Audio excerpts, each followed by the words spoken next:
Tehran still says it is not building nuclear weapons, but the US is apprehensive. می‌بینن ولی از دید دشمن باید پنهان بمانه. አሁን የቴህራን የታጠቁ ኃይሎች በከፍተኛ ዝግጅት ላይ የሚገኙ ሲሆን ያንዳንዱ ቀይ መስመር ላይ ኢላማቸውን አስተካክለዋል። ይህም የአሜሪካ የጦር እዝ ክፍሎችን ወደ ሙሉ ድንጋጤ ከቷቸዋል።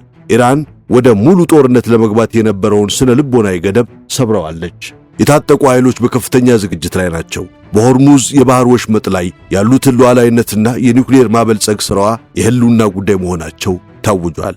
ይህም ወደ ጠቅላላ ግጭት የሚያመራ ቢሆን እንኳን የማይመለሱባቸው ውሳኔዎች መሆናቸውን ገልጻለች። የኢራን አብዮታዊ ዘብና መደበኛ ጦር ሆርሙዝን በደምና በብረት አሽገዋል። በወሽመጡና በኦማን ባህር ላይ የተደረጉ የተቀናጁ እንቅስቃሴዎች በአሜሪካ የሚደገፉ ትንኮሳዎችን በሙሉ መክተው መልሰዋል፣ አሽመድምደዋል። የሃታም አልአንቢያ ዋና መስሪያ ቤት የባህር ላይ ወንበዴነት የሚቀጥል ከሆነ ምላሻቸው በቀጠናው የሚገኙ የጠላት ማዕከላትን እንደሚመታ በብርቱ አስጠንቅቋል። ከፍተኛ ጫና የተባለው ስትራቴጂ በከፍተኛ ሁኔታ ከሽፏል። ቴህራን አሁን የምትደራደረው በሚሳኤል ባትሪዎች፣ በባህር ኃይል ስምሪትና ባልተመጣጠነ አጸፋዊ እርምጃ እንጂ በዲፕሎማቶች አይደለም። ውድቅ የተደረገው የሰላም ዕቅድ ኢራን ቀይ መስመሮቿን በማዕቀብ መነሳት ፈጽሞ እንደማትለውጥ አረጋግጧል። አሁን ትራምፕ በእሳት ቀለበት ውስጥ ያሉ ጊንጥ ሆነዋል። እገዳውን መቀጠል አሊያም ጦርነቱን እንደገና መጀመር ወይንም ደግሞ የኢራንን መሠረታዊ ጥያቄዎች መቀበል ደግሞም ለዋሽንግተን ስትራቴጂካዊ ራስን ማጥፋት ማለት ሆኗል። አስቀድመን ፕሬዝዳንት ትራምፕ ከኢራን ጋር ባለው ጦርነት ቀጣይ እርምጃዎችን ለመወሰን ወታደራዊ እርምጃን እንደገና የመጀመር ዕድልን ጨምሮ ከብሔራዊ ደህንነት ቡድናቸው ጋር እንደሚመክሩ 3 የአሜሪካ ባለስልጣናት ገልጸዋል። እንደ ባለስልጣናቱ ገለጻ ትራምፕ ጦርነቱን በስምምነት ለማቆም ቢፈልጉም ኢራን ያቀረቡትን በርካታ ጥያቄዎች ውድቅ ማድረግና በኒውክሌር መርሃ ግብሯ ላይ ትርጉም ያለው ለውጥ በማሳየት ፈቃደኛ ለመሆኗ ወታደራዊ አማራጩን እንደገና በጠረጴዛው ላይ እንዲቀመጥ አድርጎታል።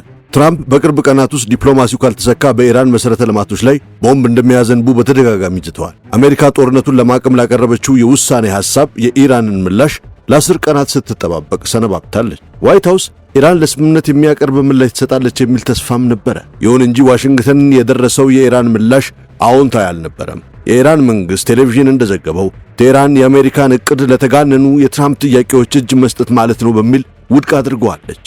ትራምፕ ከኢራን የደረሰችውን ምላሽ አልወደድኩትም፣ ተገቢ አይደለም ሲሉም ተናግረዋል። ፕሬዝዳንቱ ኢራን ላለፉት 47 ዓመታት ከዩናይትድ ስቴትስና ከቀረው ዓለም ጋር ስትቀልድ ቆይታለች ሲሉ የጻፉት ትራምፕ ከእንግዲህ አይሳለቁብንም ሲሉም ዝተዋል። ከ2 ሰዓታት በኋላም በዚሁ ገጻቸው ላይ የኢራን ተወካዮች የሚባሉት የላኩትን ምላሽ አሁን አንብቤ ጨረሱ፣ አልወደድኩትም፣ ፍጹም ተቀባይነት የሌለው ነው ሲሉ ገልጸዋል። ደግሞ እቅዱ አለኝ፣ ኢራን የኒውክሌር መሳሪያት ሊኖራት አይችልም ሲሉ በኦቫል ኦፊስ ለጋዜጠኞች የተናገሩት ፕሬዝዳንት ትራምፕ ከኢራን ጋር ያለውን የተኩስ አቁም ስምምነት እጅግ አሳሳቢ ደረጃ ላይ ነው ብለዋል። ትራምፕ እንደተናገሩት ኢራን የበለጸገ የዩራኒየም ክምችቷን ለአሜሪካ አሳልፋ ለመስጠት ተስማምታ ነበር። ነገር ግን ዛሬ በላከችው ምላሽ ይህን ጉዳይ ጨርሳ ባለማንሳቷ ሐሳቧን የቀየረች ትመስላለች። የኢራን አመራር በመጠነኛ አቋም ባላቸውና በእብዶች መካከል የተከፈለ ነውም ብለዋል አዛውንቱ የአሜሪካ መሪ። 2 የአሜሪካን ባለስልጣናት እንደሚሉት ትራምፕ በአገዛዙ ላይ ጫና ለመፍጠርና በኒውክሌር ጉዳይ ላይ ስምምነት እንዲሰጥ ለማስገደድ በኢራን ላይ የተወሰነ ወታደራዊ እርምጃ የመውሰድ ዝንባሌ ያላቸው አንዱ ባለስልጣን ትንሽ ያስተካክላቸዋል ሲል ገልጿል። ነገሩ እንዲያ ከሆነ በቀጣይ ሊወሰዱ የሚችሉ እርምጃዎች ምን ሊሆኑ ይችላሉ የሚለውን እየተነጋገርን ነው። ከነዚህ እርምጃዎች መካከል አንዱ ባለፈው ሳምንት ተቋርጦ የነበረውን መርከቦችን በሆርሙዝ ወሽመጥ የማጀብ ሥራ መቀጠል ሲሆን፣ ሌላኛው ደግሞ ቀደም ሲል ተለይተው ያልተመቱትን 25 በመቶ የቦምብ ጥቃት ኢላማዎችን መምታት ሊሆን እንደሚችል እየተገመተ ነው።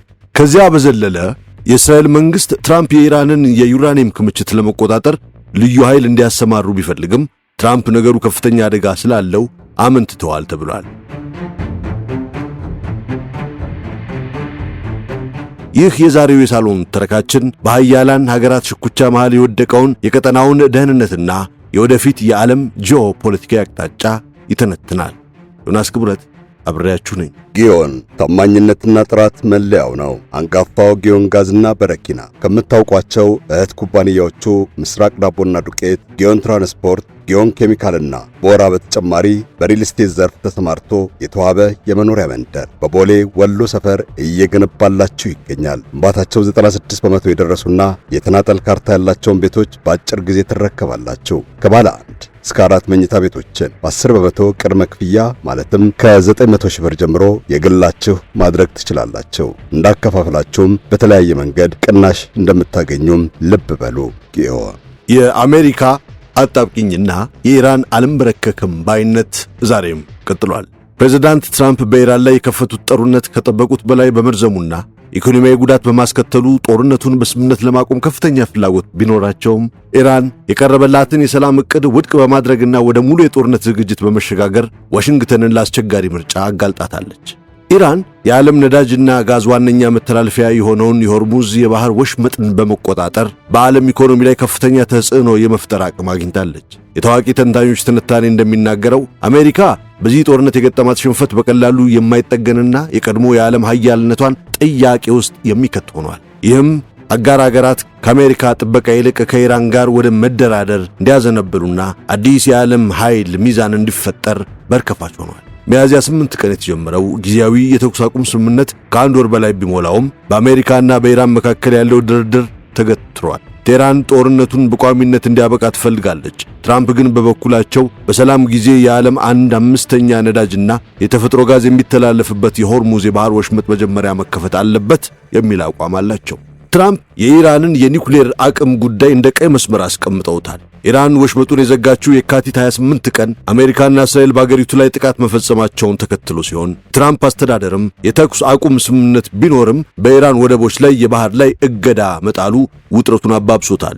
ዩናይትድ ስቴትስ እና ኢራን መርከቦችን ማጥቃት መያዝና መጥለፍ የቀጠሉ ሲሆን የባህረ ሰላጤው አገራትም ዳግም ለጥቃት ተጋልጠዋል። የኢራን መገናኛ ብዙሃን እንደዘገቡት ቴህራን ለአሜሪካ ዕቅድ የሰጠችው የአጸፋዊ ምላሽ እስራኤል የምድር ወረራ በፈጸመችበት ሊባኖስን ጨምሮ በሁሉም ግንባሮች ጦርነቱ እንዲያበቃ የሚል ጥያቄን ይጨምራል። ኢራን የድርድሩ የመጀመሪያ ደረጃ ግጭቶችን በማቆም እንዲሁም በባህር ወሽመጥና በሆርሙዝ ላይ የባህር ላይ ደህንነትን ለማረጋገጥ ላይ እንዲያተኩር ትፈልጋለች። ከዚያ በኋላ ወደ ሁለተኛ ደረጃ ድርድር በመሸጋገር ስለ ኒውክሌር መርሃ ግብሯና በመካከለኛው ምስራቅ ስለምትደግፋቸው ቡድኖች መነጋገር ይቻላል የሚል አቋም አላት።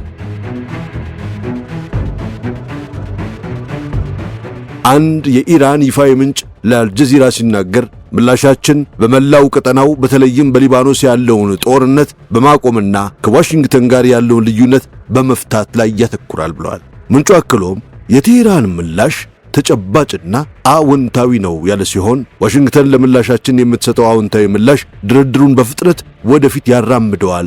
አሁን ምርጫው የዋሽንግተን ነው ብሏል።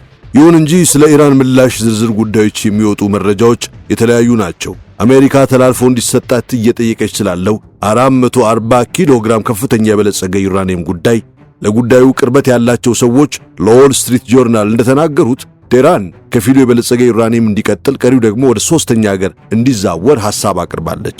እነዚህ ምንጮች ኢራን ዩራኒየምን የማበልጸግ ሥራን ለማቆም ፈቃደኛ መሆኗን የገለጸች ቢሆንም ጊዜው ግን አሜሪካ ከጠየቀችው የ20 ዓመት የእገዳ ጊዜ ያነሰ እንዲሆን ትፈልጋለች። ኢራን የኒውክሌር ተቃውሞቿ እንዲፈርሱ የቀረበውን ጥያቄ ውድቅ አድርገዋለች ሲሉ ነው ያከሉት። እንደ ኢራን ከፊል ይፋዊ የዜና ወኪል ታስኒም ዘገባ ከሆነ ደግሞ የኢራን የውሳኔ ሐሳቦች ይበልጥ ያተኮሩት አሜሪካ በኢራን ነዳጅ ላይ የጣለችውን ማዕቀብ እንድታነሳና የታገዱ ንብረቶቿን እንድትለቅ በሚል ጥያቄዎች ላይ ነው። ኢራን በተጨማሪም አሜሪካ በወደቦቿ ላይ የጣለችውን የባህር ላይ እገዳ እንድታነሳ መጠየቋ ተዘግቧል። ትራምፕ የኢራንን የሰላም ዕቅድ ውድቅ ማድረጋቸውን ተከትሎ የኢራን የውጭ ጉዳይ ሚኒስቴር ቃል አቀባይ እስማኤል ባቃይ አሜሪካ አሁንም ምክንያታዊ ያልሆኑ ጥያቄዎችን ማቅረቧን ቀጥላለች ብለዋል። ቴህራን በፓኪስታን በኩል የላከችው ምላሽ ከመጠን ያለፈ እንዳልነበረም ለኢራን መገናኛ ብዙሃን ገልጸዋል።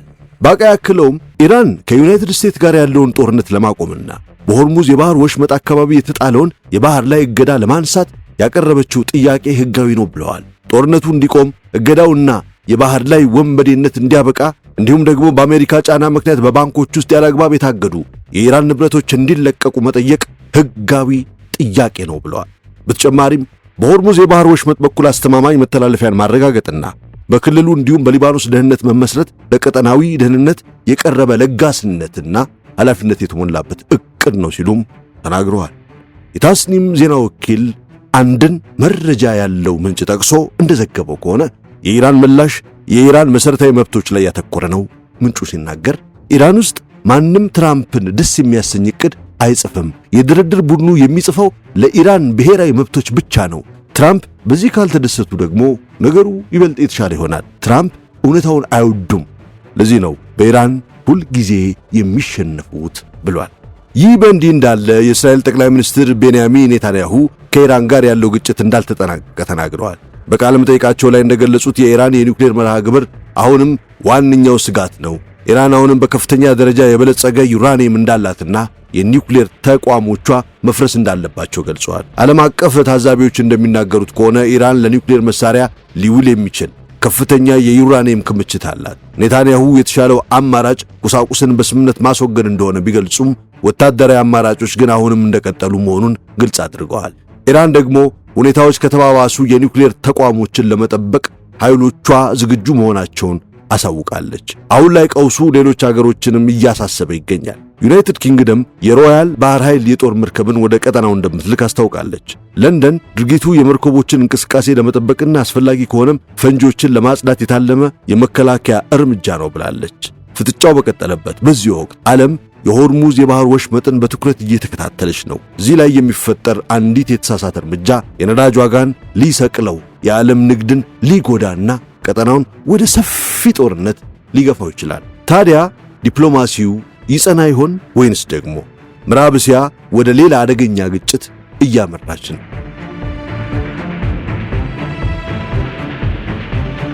አሁን ዋሽንግተን የዚህን ጦርነት ሽንፈት መዘዝ የመለወጥም ሆነ የመቆጣጠር አቅም የላትም እየተባለ ነው። ዩናይትድ ስቴትስ በአንድ ግጭት ውስጥ ሙሉ ሽንፈትን ያስተናገደችበትን ስትራቴጂካዊ ኪሳራው ሊጠገንም ሆነ ችላ ሊባል የማይችልበትን ጊዜ ማሰብ ይከብዳል። በሁለተኛው የዓለም ጦርነት የመጀመሪያው ወራት በፐርል ሃርበር በፊሊፒንስና በምዕራብ ፓሲፊክ የደረሱት አስከፊ ኪሳራዎች በሂደት ተቀልብሰዋል። በቪየትናምና በአፍጋኒስታን የደረሱት ሽንፈቶች ዋጋ ቢያስከፍሉም ከዓለም አቀፋዊ የፉክክር መድረክ ርቀው የሚገኙ በመሆናቸው በአሜሪካ አጠቃላይ የዓለም አቀፍ ደረጃ ላይ ዘላቂ ጉዳት አላደረሱም፣ አላመጡም። በኢራቅ የታየው የመጀመሪያው ደረጃ ውድቀትም ቢሆን በስትራቴጂ ለውጥ ታግዞ ኢራቅን በአንጻራዊ ሁኔታ እንድትረጋጋና አሜሪካ በቀጠናው ላይ ያላትን የበላይነት እንድታስቀጥል አድርጓታል። ከኢራን ጋር አሁን እየተካሄደ ያለው ፍጥጫ ሽንፈት ግን ሙሉ በሙሉ የተለየ ባህሪ ያለው ነው። ይህ ሽንፈት ሊጠገንም ሆነ ችላ ሊባል አይችልም። ወደ ቀድሞ ሁኔታ መመለስ አይቻል። የደረሰው ጉዳት የሚቀለበስ ወይንም የሚያሸንፍ የመጨረሻ የአሜሪካ ድልም አይኖርም። የሆርሙዝ የባህር ወሽመጥ እንደ ቀድሞው ክፍት አይሆንም። ወሽመጡን በመቆጣጠር ኢራን በቀጠናው ውስጥ ወሳኝ ተዋናይ፣ በዓለም ላይም አንዱ ቁልፍ ተጫዋች ሆና ትወጣለች። የኢራን አጋሮች የሆኑት የቻይናና የሩሲያ ሚና ይጠነክራል። የአሜሪካ ሚና ደግሞ በከፍተኛ ሁኔታ ይቀንሳል፣ ይሳሳል፣ ይደበዝዛል።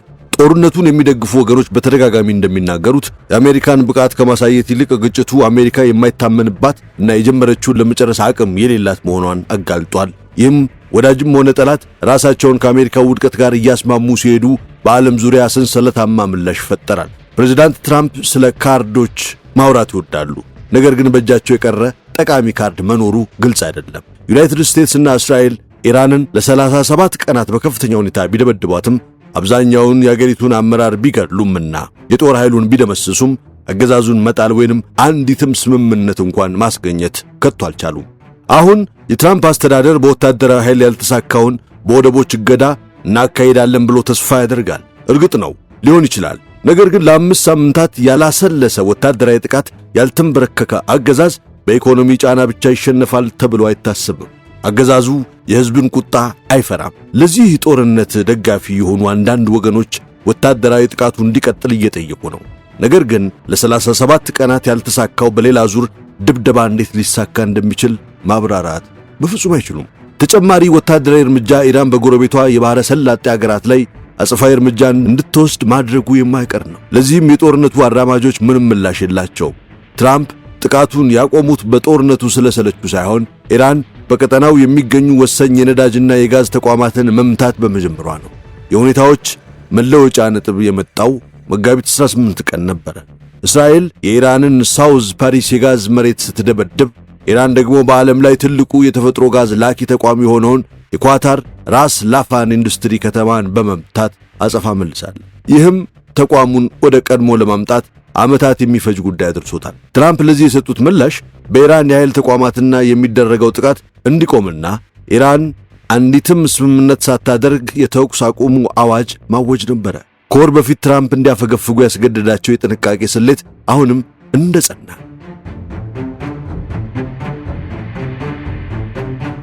ትራምፕ የኢራንን ስልጣኔ ያጠፋለው የሚለውን ዛቻዋን በተግባር ቢያውሉት እንኳን አገዛዙ ከመውደቁ በፊት ኢራን በርካታ ሚሳኤሎችንና ድሮኖችን የመተኮስ አቅም ይኖራታል። ጥቂት የተሳኩ ጥቃቶች እንኳን የቀጠናውን የነዳጅና የጋዝ መሠረተ ልማት ለዓመታት አልፎ ተርፎም ለ10 ዓመታት ሽባ ሊያደርጉት ይችላሉ። ይህም ዓለምንና አሜሪካን ለረጅም ጊዜ የሚቆይ የኢኮኖሚ ቀውስ ይዳርጋቸዋል። ትራምፕ ከመውጣታቸው በፊት እንደ ጠንካራ መሪ ለመታየት ቢፈልጉም እንኳን ይህ ጥፋትን ሳይጋፈጡ ከዚያ ወዲያ አንዲት ቦምብ መጣል እንኳን አይችሉም። ይህ ሙሉ ለሙሉ መሸነፍ ካልሆነ ቢያንስ ወደዚያ በጣም የተቃረበ ሁነት ነው። በቅርብ ቀናት ውስጥ ትራምፕ ዝም ብሎ ድልን አውጆ ጦርነትን ትቶ መውጣት የሚያስከትለውን መዘዝ የአሜሪካ የስለላ ተቋማት እንዲገመግሙላቸው ጠይቀዋል። አገዛዙ ይወድቃል ብሎ ተስፋ ማድረግ በራሱ እንደ ስትራቴጂ አይቆጠርም። በተለይም አገዛዙ ተደጋጋሚ ወታደራዊና ኢኮኖሚያዊ ድብደባዎችን ተቋቁሞ ባለበት ሁኔታ አገዛዙ ነገ ሊወድቅ ይችላል ወይንም ከ6 ወር በኋላ ወይንም ደግሞ በጭራሽ ላይወድቅ ይችላል። የነዳጅ ዋጋ ወደ 150 ወይንም $200 እየተጠጋ የዋጋ ግሽበት እየጨመረና የዓለም የምግብ እጥረት እየተከሰተ ባለበት ወቅት ትራምፕ የሚጠብቁት ብዙ ጊዜ የላቸው፣ ፈጣን መፍትሄ ይፈልጋሉም እየተባለ ነው። ሌላው አስቸጋሪ ጉዳይ ደግሞ የአሜሪካ ዋና ዋና የሚባሉ ወታደራዊ ኢላማዎችን መምታቷ ነው። ትራምፕ ጥቃቱን ለማፋፋም ከፈለጉ እንደ የኤሌክትሪክ ጣቢያዎች፣ ድልድዮችና የውሃ ማጣሪያዎችን ተቋማት ያሉ የሲቪል መሠረተ ልማቶችን ኢላማ ለማድረግ መገደዳቸው ነው። በአንድ ወቅት ዛሬ ምሽት አንድ ሙሉ ስልጣኔ ይጠፋል በማለት የጦር ወንጀል ሊባል የሚችል ዛቻ ሰንዝረው ነበር። ትራምፕ የተወሰነ የምድር ወረራ በማድረግ ዩራኒየሙን የመቀማት ወይንም የኢራን የነዳጅ ማዕከል የሆነችውን ካርግ ደሴትን የመያዝ አማራጭ ቢኖራቸውም የአሜሪካ ወታደሮችን ሕይወት ለአደጋ ለማጋለጥ ግን ይፈራሉ። ስለሆነም ትራምፕ ኢራንን ለማስገደድ በተደጋጋሚ የጊዜ ገደብ ያስቀምጣሉ። ቴህራን ግን ማስፈራሪያቸውን ችላ በማለት ዓይናቸውን አፍጥጣባቸዋለች። ትራምፕ ጥቃት ጀምራለሁ እያሉ ቢፎክሩም በእያንዳንዱ ጊዜ ግን የማፈግፈጊያ መንገድ ያገኛሉ።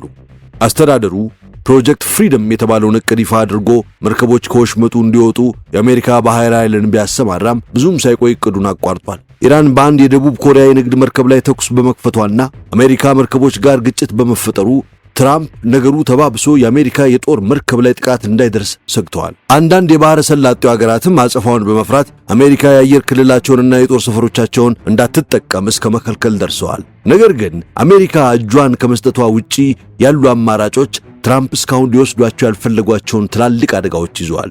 ስራውን ጨርስ የሚላቸው ወገኖች ለዚህ የሚከፍለውን ዋጋ አይገነዘቡም። አሜሪካ አሁን ያለውን የኢራን አገዛዝ ለማስወገድና አዲስ መንግስት እስኪመሰረት ድረስ አገሪቱን ለመያዝ ወደ ሙሉ የየብስና የባህር ጦርነት ለመግባት ካልተዘጋጀች፣ በወሽመጥ ውስጥ በሚደረግ ውጊያ የጦር መርከቦቿን ለማጣት ካልቆረጠች፣ እንዲሁም በኢራን አጸፋዊ እርምጃ በቀጠናው ላይ የሚደርሰውን ዘላቂ ጉዳት ለመቀበል ካልተሰናዳች አሁን ጥሎ መውጣት ብቻውን ትንሽ ክፉ አማራጭ ሊመስል ይችላል። በፖለቲካው ረገድም ትራምፕ በሽንፈት ከመቀጠል ይልቅ በሽንፈት ሊጠናቀቅ በሚችል ትልቅ ረጅምና ውድ ጦርነት ውስጥ መቆየት የበለጠ አደጋ እንዲሆን ሊሰማቸውም ይችላል። በዚህም ምክንያት ለዩናይትድ ስቴትስ ሽንፈት ሊከሰት የሚችል ብቻ ሳይሆን የሚጠበቅም ነው።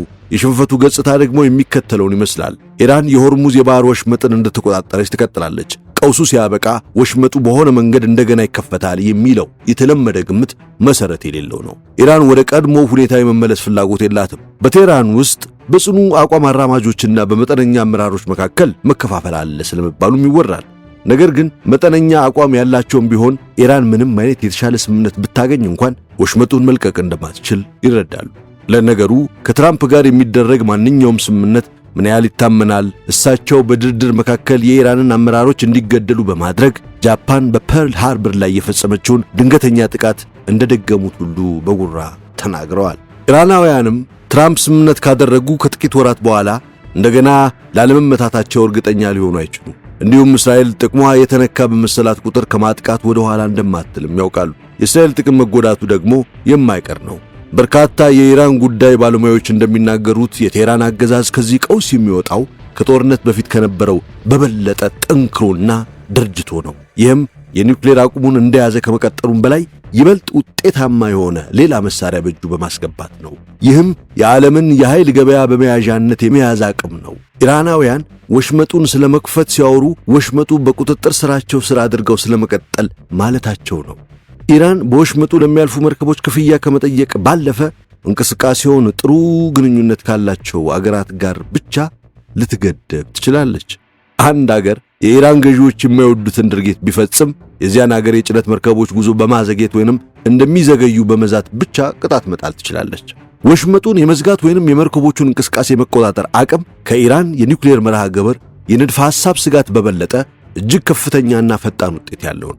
ይህ የመደራደሪያ አቅም ቴህራን ሌሎች አገራት ማዕቀቦችን እንዲያነሱና ግንኙነታቸውን ወደ ቀደመው እንዲመልሱ ለማስገደድ ካልሆነ ግን ቅጣት እንዲጠብቃቸው ለማድረግ ያስችላታል። ኢራን እየበለጸገች ጦር መሳሪያዋን እያደሰችና ወደ ኒውክሌር የመሄድ ዕድሏን እንደያዘች በሄደች ቁጥር እስራኤል ከምንጊዜውም በላይ ተገላ ትገኛለች። እንዲያውም እስራኤል በኢራን ወዳጅ ኃይሎች ላይ እርምጃ ለመውሰድ እንኳን አቅም ሊያጥራት ይችላል። ኢራን በበርካታ አገራት የኃይል አቅርቦት ላይ ተጽዕኖ በምታሳድርበት ዓለም ውስጥ እስራኤል በሊባኖስ፣ በጋዛ ወይንም በሌላ ቦታ ቴህራንን እንዳትንቀሳቀስ ከፍተኛ ዓለም አቀፍ ጫና ሊያርፍባትም ይችላል። በወሽመጡ ላይ የሚፈጠረው ይህ አዲስ ነባራዊ ሁኔታ በቀጠናውም ሆነ በዓለም አቀፍ ደረጃ ባለው የኃይል ሚዛንና ተጽዕኖ ላይ ከፍተኛ ለውጥ ያመጣል። በቀጠናው ደረጃ ዩናይትድ ስቴትስ የወረቀት ነብር መሆኗን የምታረጋግጥ ሲሆን ይህም የባሕረ ሰላጤውና ሌሎች የአረብ አገራት ከኢራን ጋር እንዲስማሙ ያስገድዳቸዋል። የኢራን ጉዳይ ምሁራን ሮኤል ጌራክትና ሬይ ታኬህ በቅርቡ እንደጻፉት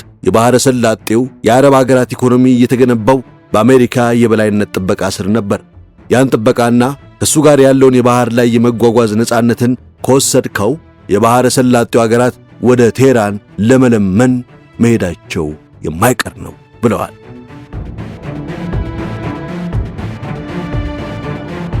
እነዚህ አገራት ብቻ አይደሉም። የባሕረ ሰላጤው የኃይል አቅርቦት ላይ ጥገኛ የሆኑ አገራት በሙሉ ከኢራን ጋር የራሳቸውን ስምምነት ለመፍጠር ይገደዳሉ።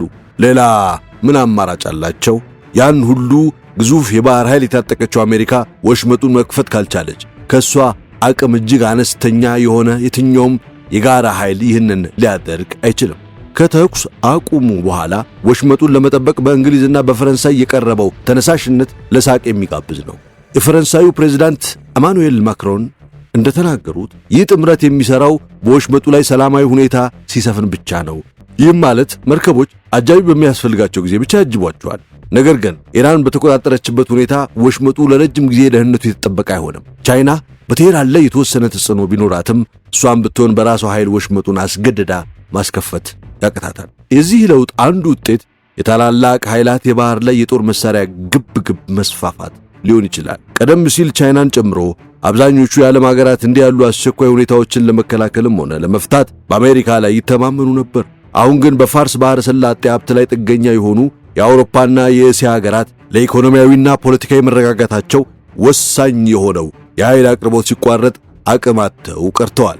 ታዲያ ስርዓትና መተንበይ በጠፋበትና እያንዳንዱ ሀገራት ለራሱ በሚልበት ዓለም ውስጥ ተጽዕኖ ለመፍጠር የራሳቸው መርከቦች መገንባት እስኪጀምሩ ድረስ ይህን ሁኔታ ምን ያህል ሊታገሱት ይችላሉ?